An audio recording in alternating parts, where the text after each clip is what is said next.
পয়গম্বর ঠান্ডা পানি আনার জন্য চলে গেছে।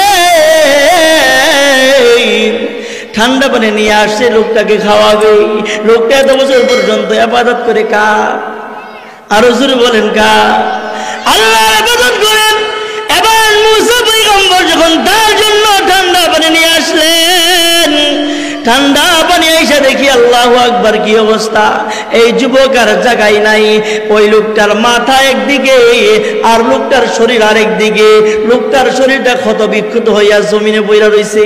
আল্লাহু আকবার। মুসা পয়গম্বর এবার ডাক দিয়া লাগান্বিত হইয়া আল্লাহকে বলে, মালিক, আয় আল্লাহ তাআলা রব্বুল আলামিন গো, ও প্রভু, বুঝলাম না এই লোকটা এক গ্লাস ঠান্ডা পানি খাইবার চাইছে, কিন্তু আমি ঠান্ডা পানি আনার জন্য রওনা হয়ে গেলাম। আয়েশা দেখি লোকটার এই অবস্থা। কে করেছে গো, কে করেছে? এমন সময় জঙ্গলা থেকে একটা বাঘ আইসা মুসা পয়গম্বরকে ডাক দেয়া বলে, ও আল্লাহর পয়গম্বর মুসা, এই কাজটা আমি করেছি। মুসা পয়গম্বর বলে, এই বাঘ, বলস না এই কাজটা তুই কেন করেছিস? বলে, আমি নিজের ইচ্ছাই করি নাই, আমাকে আল্লাহ পাক এটা করার জন্য অনুমতি দিয়েছেন। নূর জামে মসজিদের মুসল্লি ও যুবক বৃন্দের উদ্যোগে বার্ষিক ইসলামী মহাসম্মেলন শ্রদ্ধাভাজন সম্মানিত সভাপতি হযরত বুজুর্গ উলামায়ে কেরাম, মুরব্বিয়ানে আযম, আল্লাহ রাব্বুল আলামিনের দরবারে লাখ কোটি শুকর আদায় করছি যে মহান আল্লাহ রাব্বুল আলামিন আমাদেরকে দয়া করে, মায়া করে, ভালোবেসে জান্নাতের বাগানে আল্লাহ রাব্বুল আলামিন আমাদেরকে আসবার বসবার তৌফিক দান করেছেন। সেই জন্য মহান প্রভুর দরবারে কালিমাতুশ শুকর আদায় করছি। সকলে মিলে পড়ি আলহামদুলিল্লাহ।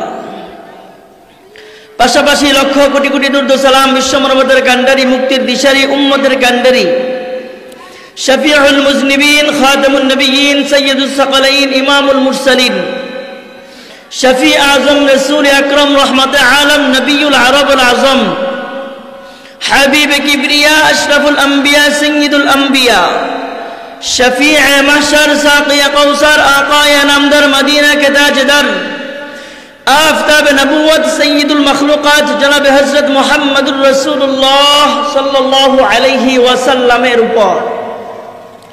মুহতারাম হাজরিন, আপনাদের খেদমতে সূরাতুল ফাতিহা থেকে একখানা আয়াতে কারিমা পাঠ করেছি। আল্লাহ রাসূল সাল্লাল্লাহু আলাইহি ওয়াসাল্লামের অসংখ্য অগণিত হাদিস থেকে একখানা হাদিস পাঠ করেছি।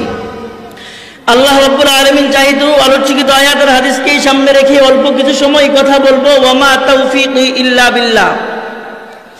আমার প্রাণের ভাইরা, আপনাদের খেদমতে যে আয়াতে কারিমা পাঠ করেছি, আমার আলোচিত আয়াতের মধ্যে আল্লাহ রাব্বুল আলামিন বলেন, ইয়াকা না'বুদু ওয়া ইয়াকা নাস্তাঈন। এই আয়াতটা আমরা সকলেই তো জানি, ঠিক না? প্রতি নামাজের মধ্যেই সূরা ফাতিহা পড়া হয় না? সূরা ফাতিহার মধ্যে আমরা ইয়াকা না'বুদু ওয়া ইয়াকা নাস্তাঈন পড়ি কিনা? তাহলে ইয়াকা না'বুদু ওয়া ইয়াকা নাস্তাঈন পড়ে এখানে আমরা কি বলতেছি?